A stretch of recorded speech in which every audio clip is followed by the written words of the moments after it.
Hey everybody, Cybertile back again. We finished our roundup of how to handle the side with the hanging pawns, and now this is going to be a brief introduction of how to fight against the hanging pawns. I'm going to introduce the concepts that we'll be reviewing in the next probably 7 to 8 videos.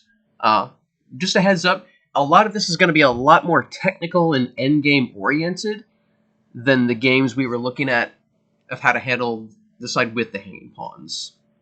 By definition, playing with the hanging pawns, you're going to be playing a lot more aggressively. There's a lot more activity.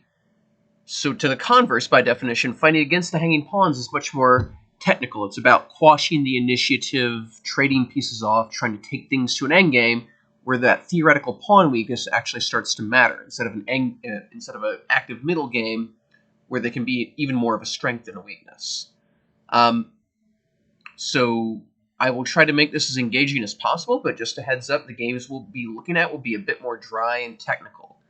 That's not necessarily by design, that's just the nature of the beast. When you're fighting against the hanging pawns, things are going to be a little bit more boring.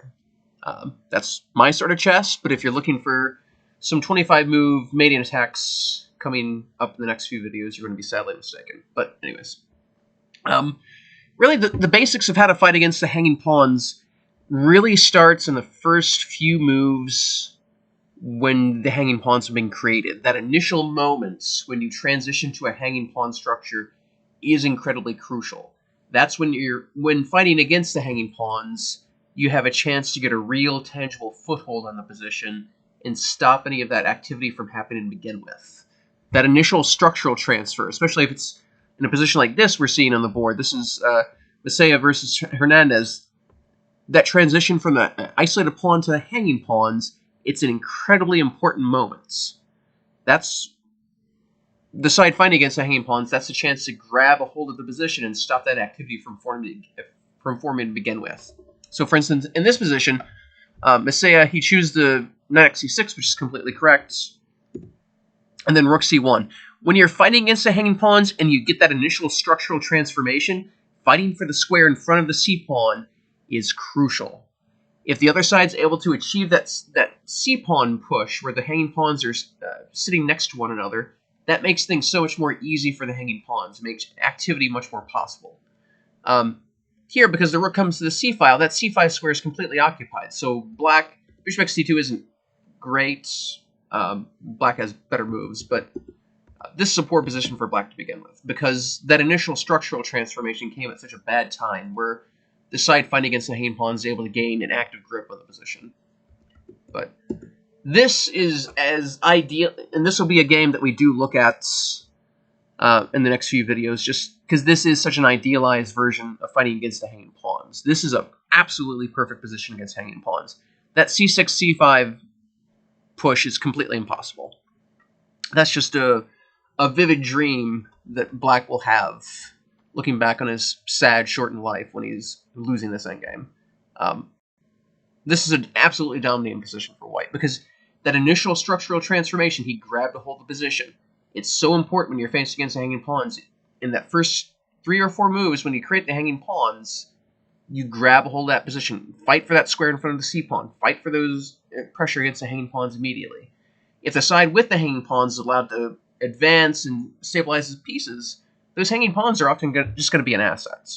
Another good example of this is sort of standard opening theory, although not great opening theory. This is a bit of my repertoire. This is called the Bogo Indian. This is what I play as black. I don't play this version, though. Bishop x d2, this is very passive.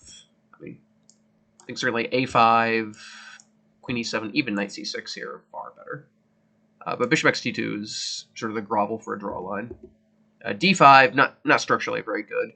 Black's remaining light square bishop is on light squares, so putting pawns on light squares doesn't make a lot of positional sense. So b6 tries to find square for the bishop. 6d5, ex-d5, and some games have gone this way, but this is just a great position for white, because it is so likely that we end up with a favorable hanging pawn structure. When hanging pawns are created, generally you want as many... When you have hanging pawns, you want as many minor pieces on the board as possible, because just like isolated pawns, those minor pieces are sort of the engine for your counterplay. The less minor pieces on the board, the less likely it is you're able to gain that counterplay to counterbalance the theoretical weakness in the pawn structure. So c5, this sort of locks black into the hanging pawns.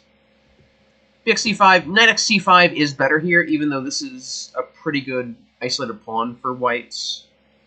There's no hint of any aggression for black to counterbalance the isolated pawn.